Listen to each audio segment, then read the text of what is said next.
Hello students, welcome to my channel. आज हम लोग सॉल्व करने वाले हैं कंसेप्ट ऑफ फिजिक्स से काइनेमेटिक्स चैप्टर के सब्जेक्टिव एक्सरसाइज का क्वेश्चन नंबर 31। स्टार्ट करते हैं। इसको रिलेटिव मोशन से सॉल्व किया जा सकता है। रिलेटिव मोशन पर बेस्ड क्वेश्चन है। देखते हैं क्वेश्चन में क्या गिवन है। An elevator is descending with uniform acceleration. To measure the acceleration, a person in elevator drops a coin at the moment the elevator starts.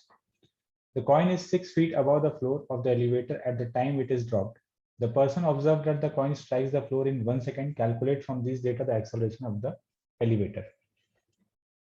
एक एलिवेटर के अंदर एक कॉइन को ड्रॉप किया गया है 6 फीट की हाइट से, और वो एलिवेटर कुछ ए एक्सेलरेशन से नीचे जा रहा था। टाइम 1 सेकंड लगा, तो हम लोग को एलिवेटर का एक्सेलरेशन बताना है।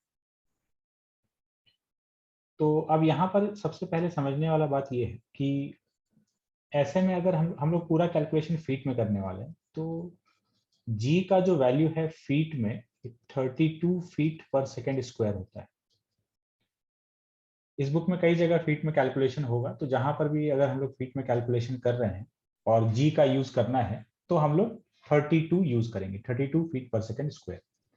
अब सॉल्व करते हैं। ये अपना एलिवेटर हो सकता है। एलिवेटर के पास कोई वेलोसिटी भी हो, ठीक है। एलिवेटर किसी वेलोसिटी से नीचे जा रहा है, लेट्स से v, और इसका एक्सेलरेशन डाउनवर्ड है a। तो जो पर्सन कॉइन को ड्रॉप करेगा, ड्रॉप होने के जस्ट पहले कॉइन के पास वेलोसिटी क्या था? कॉइन, आदमी, एलिवेटर सब सेम वेलोसिटी से नीचे आ रहा था, तो कॉइन को ड्रॉप किया जाएगा तो कॉइन का वेलोसिटी भी उस मोमेंट पर कितना होगा? v। और कॉइन का ड्रॉप हो जाने के बाद एक्सेलरेशन कितना होगा? g डाउनवर्ड, क्योंकि वो अंडर ग्रेविटी आ चुका है। And this gap is 6 feet. तो हम लोग इसको एलिवेटर के फ्रेम से सॉल्व करते हैं। एलिवेटर फ्रेम, एलिवेटर के फ्रेम में जाकर देखेंगे तो एलिवेटर फिक्स हो जाएगा, ठीक है। जिसके रेस्पेक्ट में देखते हैं उसका मोशन तो बंद हो गया। This elevator is fixed, this is fixed. अब इसका कोई मोशन नहीं हो रहा है। ये जो कॉइन है ये यहां से 6 फीट के हाइट पर है।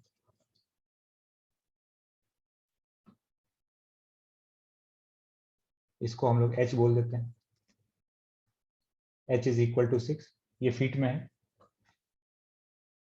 कॉइन का वेलोसिटी क्या होगा एलिवेटर के फ्रेम में? तो velocity of coin with respect to elevator is velocity of coin minus velocity of elevator.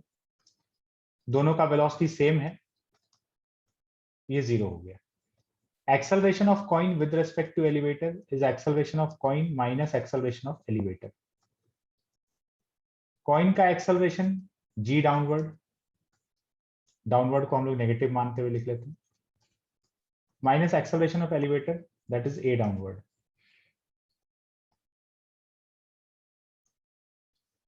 So acceleration of coin with respect to elevator is minus of g minus a। मतलब जो coin का acceleration है वो g minus a downward है। किसके respect में? Elevator के respect में। और अब यहां से गिरने में जो इसको टाइम लगा है, टाइम कितना लगा है? 1 सेकेंड। तो अब हम लोग सेकेंड इक्वेशन अप्लाई कर लेते हैं। यहां से यहां तक ये फॉल हुआ है। So s is equal to ut plus half at square. किसी भी एक डायरेक्शन को पॉजिटिव, दूसरे को नेगेटिव मानते हुए लिख लेते हैं। हम लोग डाउनवर्ड डायरेक्शन को नेगेटिव कंसिडर कर लेते हैं। हाइट कितना नीचे आया? h, तो डिस्प्लेसमेंट हो गया माइनस h।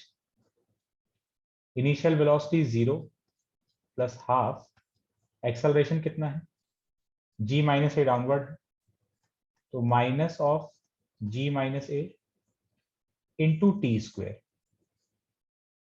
तो ये माइनस कैंसिल हो जाएगा। h is equal to half into g minus A into T square. अब यहाँ पर h अपना 6 फीट है, g का वैल्यू 32 है, t का वैल्यू 1 सेकेंड है। ये सब पुट कर देंगे तो यहाँ से हम लोग a का वैल्यू कैलकुलेट कर सकते हैं, जो कि एक्सेलरेशन ऑफ एलिवेटर है।